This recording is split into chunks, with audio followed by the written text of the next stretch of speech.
नमस्कार घंटे में स्वागत आपका। मैं हूं योगेंद्र। आप देख रहे हैं खास खबर। खास खबर में हम बात करेंगे ईरान इजराइल अमेरिका युद्ध की। युद्ध में काफी कुछ बदलाव, लेकिन हम लोग पिछले कुछ दिनों से जेएनजी भारत की जो दिल्ली में सियासी हलचल है उस पर काफी फोकस रहा। खैर, लेकिन इसी बीच काफी कुछ घटनाक्रम में बदलाव है। जेलेंस्की व्हाइट हाउस पहुंचे, उन्होंने ट्रंप से मुलाकात की क्योंकि यूक्रेन के रिगार्डिंग उन्होंने बात की होगी, वेपन्स वगैरह सप्लाई जो भी। नेतन्याहू भी यूएस पहुंचे, उन्होंने भी मुलाकात की। लेकिन ईरान ने पहली बार बैलिस्टिक मिसाइल हमला भी किया। अब तक वो ड्रोन अटैक कर रहा था और वो किया जॉर्डन में, जहां अमेरिकी बेस है उस पर। इसी बीच तिलमिलाए हुए ट्रंप ने कहा है कि अब बिल्कुल तबाह कर देंगे ईरान को, और ईरान ऐसा सोच भी नहीं सकता।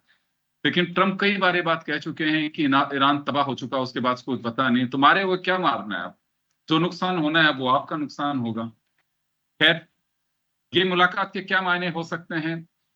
इराक में ईरानी समर्थक जो उनके सलाहकार थे, उन पे अटैक किया गया सऊदी अरब की ओर से। ये बड़ा एक डेवलपमेंट है, यानी कि सऊदी अरब की एंट्री अब इसमें हुई है। जॉर्डन पे अमेरिकी बेस पे अटैक हुआ है, वो भी बैलिस्टिक मिसाइल से।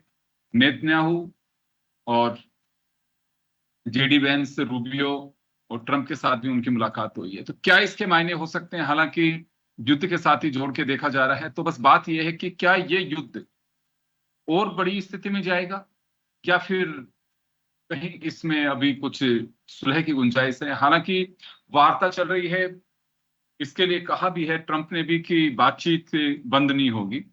तो हमारे साथ जब से ये युद्ध शुरू हुआ तब से ही लेफ्टिनेंट जनरल कटेवा सर हमारे साथ जुड़ रहे हैं, एयर कोमोडोर चंद्रमौली सर हमारे साथ जुड़ रहे हैं, विदेश मामलों के जानकार डॉक्टर अजीत द्विवेदी साहब हमारे साथ में जुड़ रहे हैं। सभी का स्वागत है। मैं कटेवा सर आपके पास में आना चाहूंगा। जो सिचुएशन अब बनी है, इससे क्या लगता है कि ये सब इसी तरह से गुरिल्ला युद्ध की तरह चलेगा? कभी उधर से, कभी इधर से, कभी उधर से, कभी इधर से। क्योंकि रूस और यूक्रेन का युद्ध है, बिल्कुल वो डे बाय डे वो चल रहा है। इनमें कभी कुछ हल्की फुल्की इधर से कुछ मार देते हैं, कभी इधर से मार देते हैं, लेकिन होर्मुज अभी भी अटका हुआ है। दुनिया इससे त्रस्त है, फ्यूल के दाम बढ़ रहे हैं। यानी कि जो एक राहत की सांस ली थी कुछ दिन पहले, हम सब लोगों ने भी कहा था कि चलिए, उससे क्रूड ऑयल के दाम एक साथ गिरे भी थे, लेकिन अब चढ़ने शुरू हो गए। तो ये दौर बदलेगा, ऐसे ही चलता रहेगा, या कुछ अभी हमें इंतजार करना पड़ेगा? देखिए योगेंद्र जी, सबसे बड़ा जो अमेरिका को प्रॉब्लम है, जो उन्होंने अभी बीच में सीज फायर किया, तो सोचा कि अभी क्योंकि ईरान ने बोल दिया है कि हम न्यूक्लियर वेपन नहीं बनाएंगे, और इसलिए थोड़ा इनका फेस सेविंग था लड़ाई को बंद करने का। परंतु क्या हुआ है कि वो जो न्यूक्लियर वेपन था और चेंज ऑफ रिजीम थी, वो तो सेकेंडरी रह गई। अभी सबसे ज्यादा प्रॉब्लम आ गया जो सी रूट है ऑयल के, हॉर्मुज स्ट्रेट, और अभी जो रेड सी के पास, अभी लेटेस्ट जो रेड सी है, जहां से स्वेज कैनाल के थ्रू मेडिटेरेनियन का जो सी रूट है, उसके ऊपर जो उनकी एक जिस तरह से हॉर्मुज स्ट्रेट है, ऐसे ही वहां सीरिया के पास एक बबर मंदाब करके एक जगह है, वो भी एक ऐसा पतला इलाका है जो उनकी यमन के बाउंड्री पे लगता है, और वहाँ जो होतीज हैं उनका वहां पे वर्चस्व है, उनकी वहां डोमिनेंस है। तो एक हॉर्मुज चैनल ही अभी पूरा, उसका भी पूरा अभी सॉर्ट आउट नहीं हुआ था। अगर ये ऑयल का मूवमेंट ठीक नहीं होगा वापस, तो ये पूरी की पूरी दुनिया के अंदर इसका फर्क पड़ रहा है। और साथ साथ जब इतना लंबा युद्ध छिड़ गया और सिर्फ मिसाइल्स और एयर अटैक हो रहा है, और कोई बूट्स ऑन ग्राउंड नहीं है, कोई फिजिकल कैप्चर को किसी एरिया का नहीं हुआ है, तो ये एक बहुत ही बड़ा एक्सपेंसिव लड़ाई का तरीका है। क्योंकि जो प्रिसीजन एम्युनिशन है, जो मिसाइल्स हैं, जो एयर अटैक से, इनके ये बहुत महंगे बनते हैं। और क्योंकि इतने समय से चल रहे हैं, तो इसका भी स्ट्रेन, जो लड़ाई के खर्चे का स्ट्रेन था, वो भी अभी धीरे धीरे अमेरिकन इकोनॉमी पे इसका भी असर दिखने लगेगा। क्योंकि वो एक बिल्कुल। तरफ तो दूसरे देश को, जैसे यूक्रेन को मदद कर रहा है, वो बंद नहीं करेगा, वो करना पड़ेगा, क्योंकि उनका ये इंटरनेशनल डोमिनेंस में ये उनका कंपल्शन है। तो इस तरह से जब ये चल रहा था और उन्होंने सोचा था कि अगर ये ऑयल का मूवमेंट और गैस का मूवमेंट जो है ये ठीक हो जाएगा, तो हॉर्मोज चैनल के ऊपर भी उनकी बातचीत चल रही थी, परंतु बीच में ही वो जहां भी, जैसे अभी ईरान ने उन पे हमला किया, तो अभी उसको अपना फेस सेविंग करने के लिए उनको काउंटर हमला करना पड़ेगा। ईरान ने अभी बातचीत करते करते ही अभी पिछली थोड़े दिन पहले उन्होंने उस पे कुवैत पे हमला किया है, और इसके साथ साथ यूएई पे हमला तो कर ही रहे थे पहले से, और इसके साथ क्यों करने के कारण वो जो वहां की सऊदी अरेबिया को शक करने की कोशिश के अंदर, और अभी देख रहे हैं कि जो इराक का जो एरिया था जहां पे शिया डोमिनेंट पॉपुलेशन है, जो प्रो ईरान है, वहां पे इन लोगों ने कुछ बेसिस बना रखे थे अपने, जहां से वो शायद उनको लगा अमेरिका को कि यहाँ से ये मिसाइल्स फायर कर रहे हैं, तो उनके ऊपर भी उन्होंने डिस्ट्रक्शन किया। पर जैसे मैं वापिस आना चाहूंगा उस ऑयल की जो क्रिटिकलिटी चल रही थी, तो हॉर्मोज चैनल का तो ये तो सॉर्ट आउट हुआ ही नहीं। यहाँ तो ओमान और ईरान के बीच में लड़ाई हो गई, और अमेरिका ने फिर आकर के वहां पे जो उसके अरे जो गल्फ है उस जो उसके सामने आकर के उनको आकर के वापिस डोमिनेट कर दिया है, और जो ईरान के पास पोर्ट्स पे जो मूवमेंट था ऑयल का, किसी भी ट्रेड का, उसको वो रोक रहे हैं। उधर ईरान बिना अमेरिका के परमिशन के जो जा रहा है उसको रोक रहे हैं। एक सबसे बड़ा प्रॉब्लम क्या आ गया कि जो सऊदी अरेबिया के जो ऑयल टैंकर थे, शिप्स थे, वो होतीज ने दो बार तीन जगह पे उसको हमला कर दिया है। तो अगर रेड सी और ये ऑलमोस्ट स्ट्रेट के पास से जो ये पूरा का पूरा ऑयल है, जो सबसे ज्यादा कम से कम 20 से 25% ऑयल इन दोनों जगह पे अगर आप देखोगे तो जाता है। तो सर कुल मिला के ये मान सकते हैं कि अभी स्थिति यानी कि जो बादल हैं वो छठे नहीं है, ये आशंकाएं जाहिर रहेंगी। और क्योंकि नेतन्याहू और ट्रंप के बीच मुलाकात हुई है, या रूबियो या उनके बीच भी जेडी वेंस के साथ में भी मुलाकात हुई है, तो लबोलुआब यही है कि अभी ये युद्ध इतनी जल्दी खत्म होने वाला दिखाई नहीं देता योगेंद्र जी, है। ईरान ने समझ लिया है, ईरान ने समझ लिया है कि क्या वो ऐसी जगह पे दुश्मन को हमला करो जहां इट हर्ट्स द मोस्ट। तो अभी उन्होंने सोच लिया है कि ये कर रहा है कि मैक्सिमम नुकसान उनके बेसेज को कहां और कैसे दिया जा सकता है, क्योंकि उसको तो मालूम है कि दूसरा, जैसे आप लोगों ने बताया भी कि हमारे साथ पहले गुप्ता साहब जुड़े थे, आप लोगों ने भी बताया चंद्रमौली साहब ने, कि उनकी ज्योग्राफिकली जो वहां की बसावट है वो बड़ी पहाड़ियों के बीच और वैसे है, तो उनके अटैक्स हैं जो बेसेज हैं उसका इतना इफेक्टिव नहीं होंगे जितने ये वहां पे गल्फ में कर सकते हैं। तो इस वजह से भी उन्होंने भी तय किया है कि अब ट्रंप या सीधे कैसे भी जो नुकसान पहुंचाया जा सकता है वो उस दिशा में अब नुकसान पहुंचाना शुरू कर चुके हैं। हालांकि दोनों तरफ नुकसान होता है, ये गोफन वाला युद्ध तो होता नहीं है।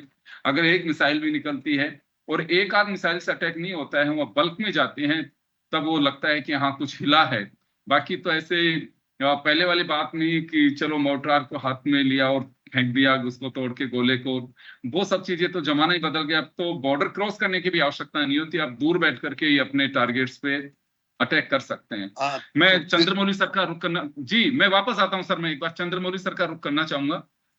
सर आपका क्या मानना है? सर लंबे समय से हम देख रहे हैं, और एक आइडियोलॉजी जो ट्रंप की है उसको हमने काफी पढ़ भी लिया है कि वो किस नेचर के हैं। सामने उनको मिड टर्म इलेक्शन भी दिखाई दे रहा है, इधर भी एक साख का सवाल भी है कि आप बीच में छोड़ नहीं सकते। खर्चा खूब कर चुके हैं वो, क्योंकि कितना पैसा लग चुका है अमेरिका का, जितना भी खर्च होता है अब वो डालने की कोशिश करेंगे कि खाड़ी देश दें, वो भी नहीं देंगे। तो एक उलझन में अमेरिका भी फंसा हुआ है, लेकिन इस उलझन में दुनिया भी फंसी हुई है। हॉर्मुज स्ट्रेट स्टैंड कर रहा है, जो प्रॉब्लम पहले थी वो की वो, और गुपचुप में कभी हुती अटैक कर रहा है, कभी कौन कर रहा है, कभी कोई कर रहा है।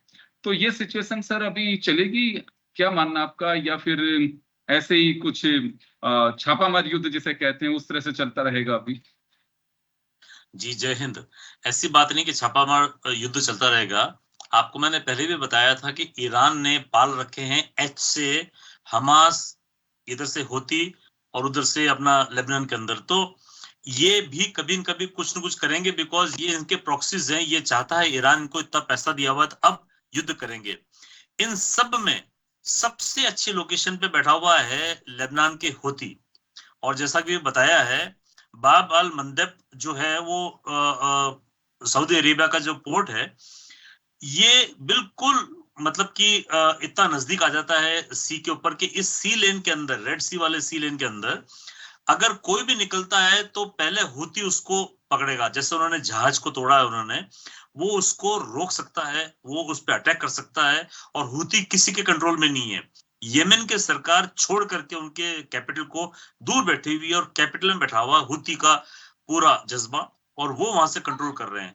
तो हुआ क्या, हूती अब तक शांत था। जब इनका जनाजा हवाईजहाज में लेकर के आ रहा था अपने मुर्तबा साहब का, अल खमीनी साहब का, तो सऊदी अरेबिया ने उतरने नहीं दिया, वहां पे अटैक कर दिया, तो वो नहीं उतर सका। तो उनके धर्म गुरु अगर वहां पे नहीं पहुंच पाया, तो देखो, एक तो मुर्तबा साहब के फादर का मर्डर कर दिया एक तरह से, और इधर उनकी जो आ रही थी, उनका धर्म गुरु है, इराक तो चला गया, लेकिन यहाँ उतरने नहीं दिया। तो इनके दिमाग, इनके शरीर में बहुत रोष है, तो इन्होंने अटैक कर दिया biggest refinery of Saudi Arabia के ऊपर। तो यह बढ़ रहा है। जैसे आपने प्रश्न किया था कि आगे क्या होगा, मैं आपको सीनियर थोड़ा सा और बता रहा हूं कि इन्होंने अरब पे अटैक कर दिया।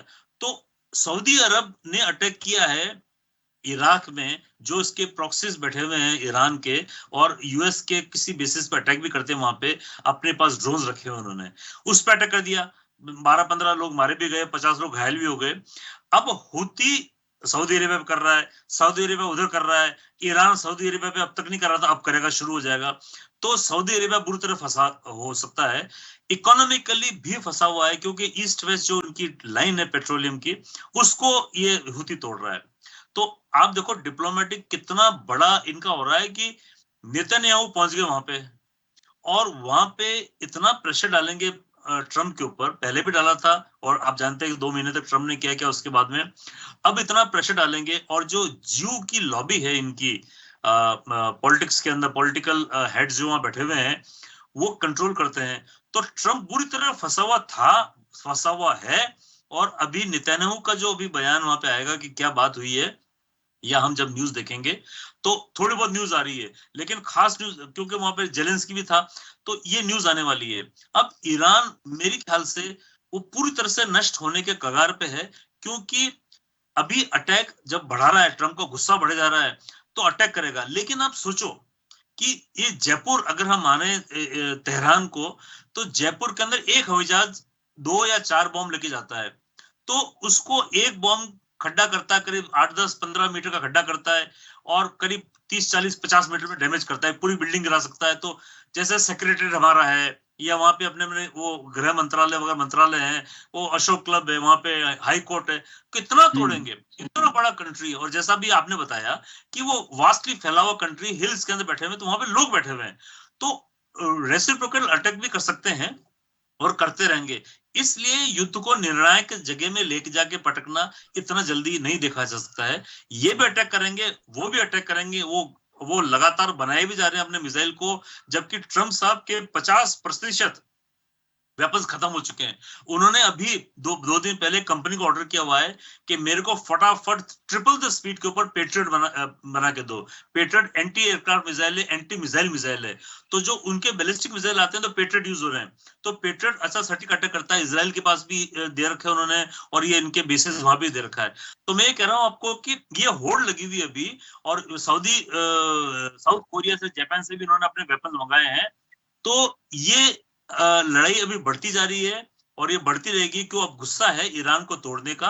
अब न्यूक्लियर सब खत्म हो गए, नेतन्याहू का जोर वहां पे लगेगा, और इनका अटैक बढ़ता रहेगा, सोइज ईरान का अटैक चलता रहेगा। और ट्रम्प ने ये भी कहा कि आई लास्क रशिया कि आप उनको सैटेलाइट इमेजरी प्रोवाइड कर रहे हो क्या, सैटेलाइट इंटेलिजेंस। वो ट्रम्प पूछना चाहता है रशिया को, पूछा भी नहीं है, हालांकि वो जानते हैं कर रहा है, लेकिन वो पूछेगा, पता नहीं क्या जवाब मिलेगा। तो रूस के भी सैंक्शंस लगा रखे हैं, और भी सैंक्शन लगाएंगे। तो ईरान, रूस, ये सब बड़े सैंक्शन चलते रहेंगे, और ये लड़ाई बढ़ती रहेगी, और इकोनॉमिकली जो पेट्रोलियम का भाव है वो बढ़ता रहेगा, ये मैं देख रहा हूँ।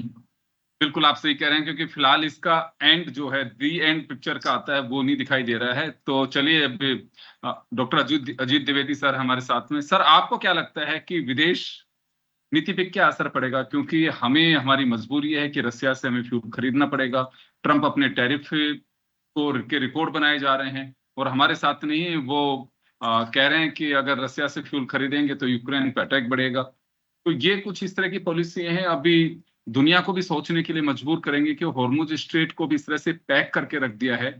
तो यहाँ ईरान को इस पे कुछ लिबरल होना चाहिए, ताकि जो सिंपैथी गेन कर रहा था इजराइल, वो भी उनके आईआरजीसी के जो सोल्जर्स हैं उनकी वजह से अटैक्स, और हमारे उस पे भी एक अटैक किया ईरान ने, जिसपे आपत्ति भी दर्ज कराई।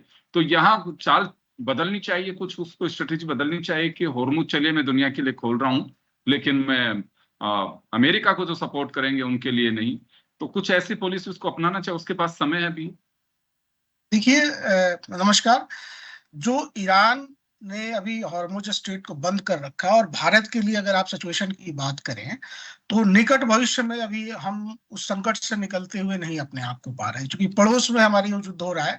और मैं पहले भी कहते रहा हूं कि ईरान इस युद्ध में अपने अस्तित्व के लिए लड़ रहा है और अमेरिका अपने ईगो के लिए लड़ रहा है। उसकी सामरिक जो छवि है अमेरिका की, वो कमजोर हो हुई है, या कमजोर होती दिखी है एटलीस्ट, जिसके लिए ट्रंप एकदम बौखलाए हुए हैं। और जो अभी इराक में हमला हुआ है, पूर्वी इराक में, जो एक तरह से इनके प्रॉक्सी मिलिशिया है वहां पे, ये कहीं ना कहीं अब ईरान के जो हाथ पैर बाहर फैले हुए हैं थोड़े बहुत, जिससे वो नुकसान पहुंचा सकता है अमेरिका को, या पहुंचा रहा है, तो कहीं ना कहीं उसको तोड़ने का काम कर रहे हैं।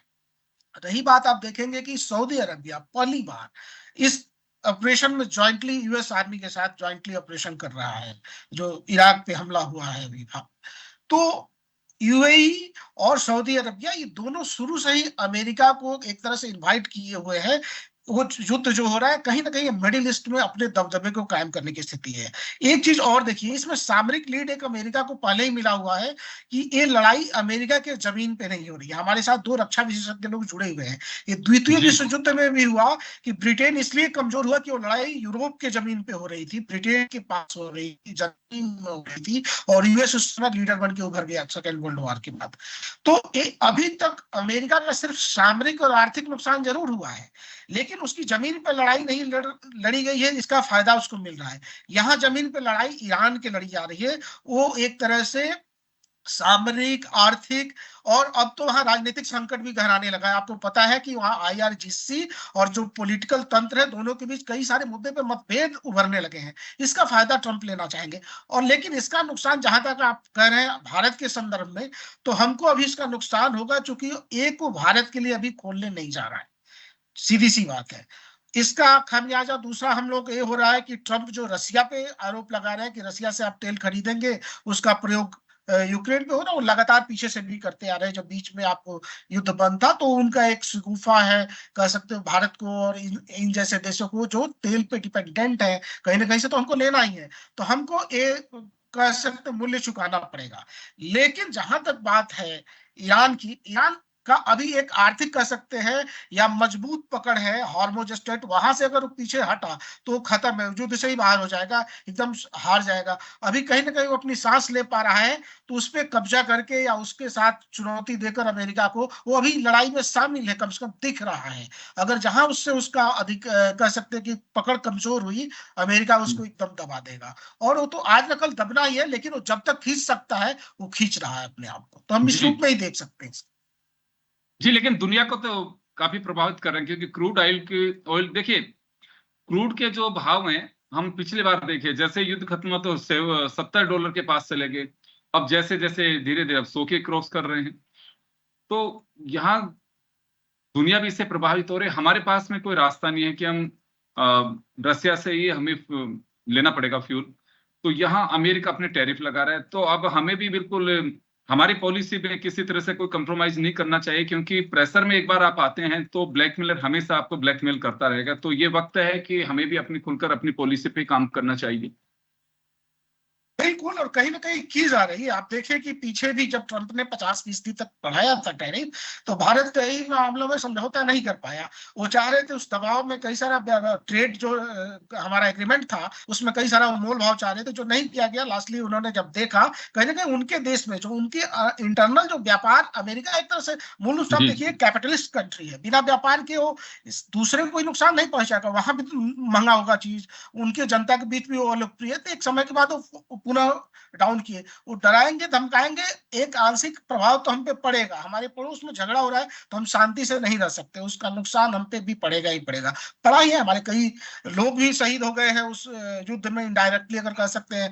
कई हमारे लोग जो काम करते हैं, जब मर्चेंट नेवी वगैरह के रूप में, तो आपने देखा वो नुकसान हमको हो रहा है। और चूंकि हम एक ऑयल डिपेंडेंट देश, हम दूसरे पे डिपेंडेंट है, हमें दूसरे से तेल लेना है, तो हम अपने एनर्जी कंजप्शन को कम करेंगे तो हमारी कहीं ना कहीं विकास की गति अवरुद्ध होगी।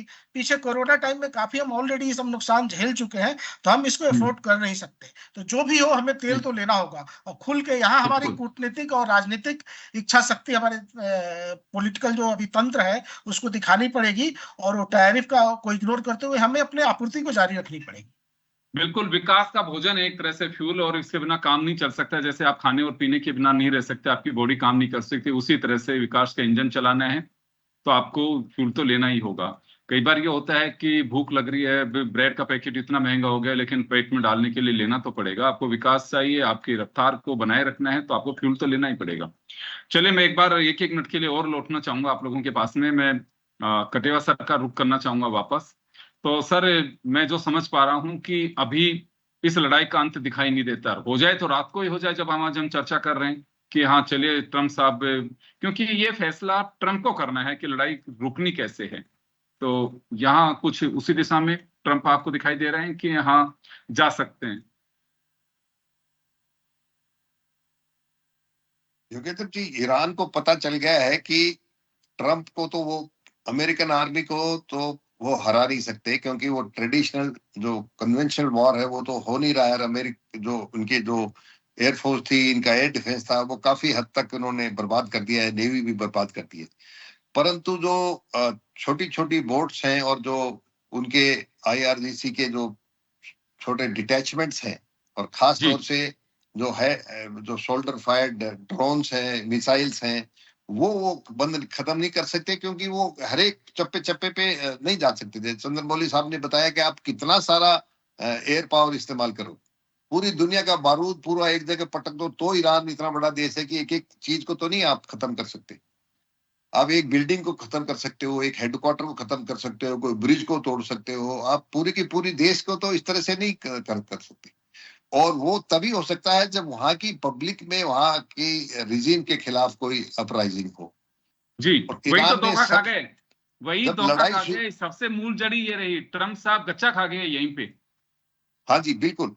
और फिर दूसरा क्या है कि ईरान ने जो हॉर्मूज की इसको इसका कब्जा करके देख लिया, इसका डोमिनेंस करके देख लिया। वहां क्या है युगेंद्र जी कि उसने पूरे की पूरे शहर के अंदर कोई वो जो पूरा का पूरा समुद्र है उसमें डोमिनेंस नहीं करना है, उसका काम सिर्फ है सी डिनाइल करना।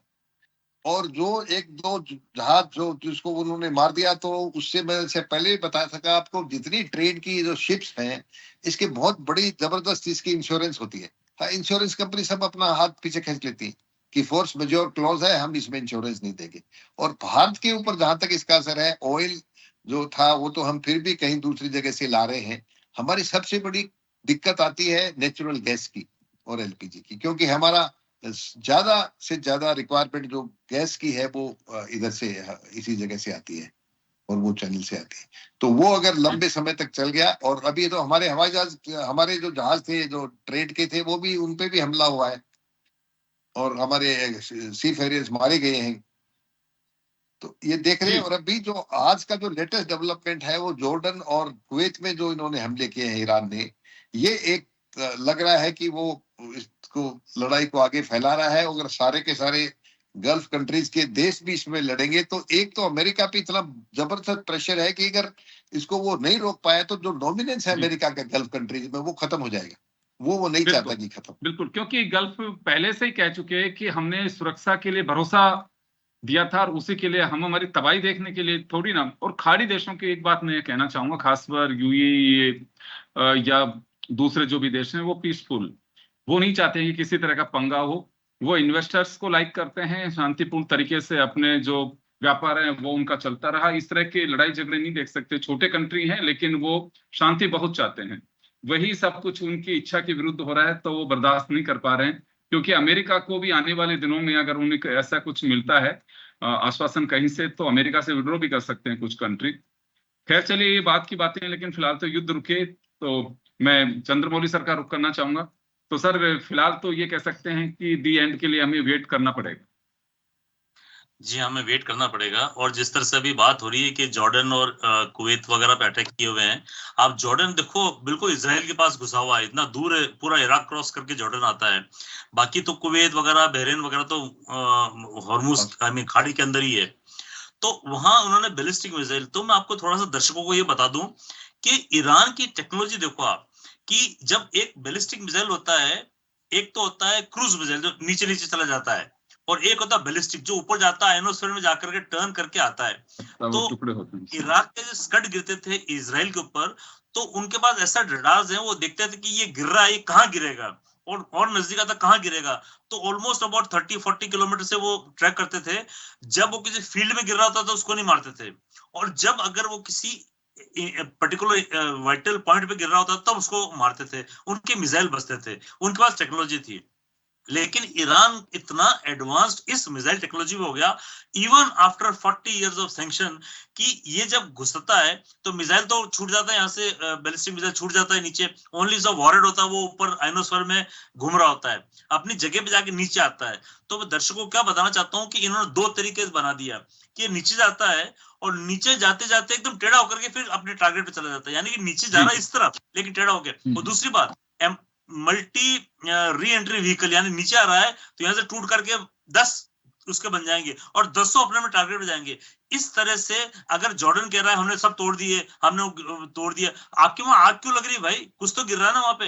ये हो रहा है कि इजराइल के स्मार्ट जो बैलिस्टिक मिसाइल है ये गिर रहे हैं, हालांकि वो मार भी रहे हैं, तो 4 में से 2 को मार रहे हैं, 2 तो गिर रहे हैं, आग भी लग रही है नीचे, नुकसान भी हो रहा है, इतने अमेरिकन भी मर रहे हैं, तो कैसे मर रहे हैं, है ना, घायल हो रहे हैं। इसलिए मैं आपको कह रहा हूं कि ये युद्ध ज्यादा चलता जा रहा है, नुकसान अमेरिका को होता जा रहा है, लेकिन नेतन्याहू का प्रेशर उसके ऊपर बैठा हुआ है, इस वजह से कंटिन्यू करे जा रहा है। जी बिल्कुल, आप सही कह रहे हैं, क्योंकि बड़ी सिचुएशन उलझ गई है बेसिकली। क्योंकि युद्ध कोई नहीं चाहता नेतन्याहू के अलावा, युद्ध ईरान भी खत्म करना चाहता है, अमेरिका भी खत्म करना चाहता है, और खाड़ी देश इसमें कोई पंगा नहीं लेना चाहते हैं, ना जॉर्डन ना दूसरे कंट्री। लेकिन नेतन्याहू की इच्छा पूरी है कि पूरी तरह से यहाँ, क्योंकि उनकी सुरक्षा का चक्कर है, अगर वो इस पे किसी रिजल्ट तक नहीं पहुंचते हैं तो उनके लिए मुसीबत कायम रहेगी। हुती भी रहेंगे उनके लिए मुसीबत, हिजबुल्ला भी मुसीबत रहेगा, और ईरान ने जो जख्म में सहे हैं वो इतनी जल्दी छोड़ने वाला नहीं है। क्योंकि उनको ये लगता है कि हमारे जो टॉप लीडरशिप है जिसको खत्म किया, उसकी सबसे बड़ी जो जड़ है वो मोसाद है, और इजराइल ने अमेरिका को ब्रीफ करके और ये अटैक करवाया, तो वो इसको भूलना नहीं चाहते हैं और ये कायम रहेगा। तो इस वजह से कि इनसिक्योरिटी उसके आज भी दिमाग में रहेगी।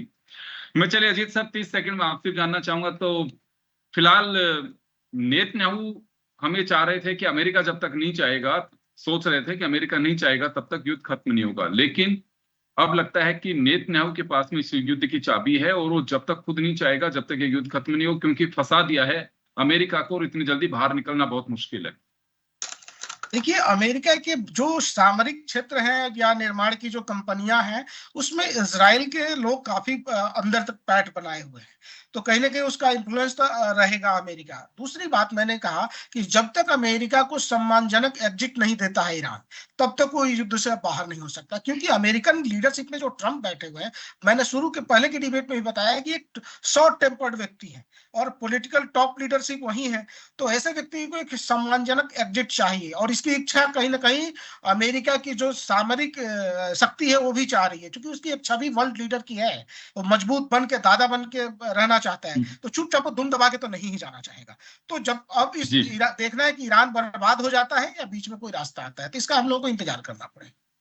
बिल्कुल आप सही कह रहे हैं, क्योंकि सबकी निगाहें यही टिकी हुई हैं, और अब लगता है कि हर कोई ये दुआ भी करता है और इच्छा भी है कि अभी युद्ध खत्म होना चाहिए, क्योंकि जिस कॉरिडोर से दुनिया को लॉजिस्टिक सप्लाई चेन है वो काफी प्रभावित कर रहे हैं। आने वाले दिनों में त्योहारी सीजन है, दुनिया में है, हम दिवाली की बात नहीं कर रहे हैं, क्योंकि ये जो सर्दी का समय होता है यहाँ से कई मुल्कों के अंदर उसी से नए साल की शुरुआत या दूसरे जो उनके त्योहार होते हैं वो शुरू होते हैं।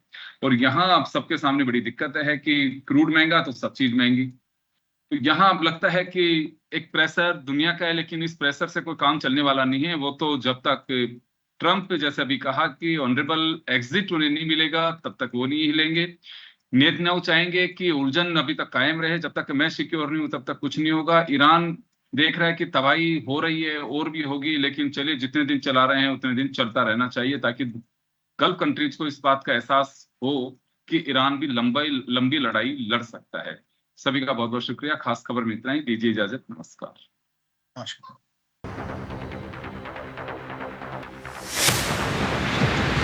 Thank you sir. वेलकम। क्या कह रहे हो, सही टाइम पे कौन कह रहा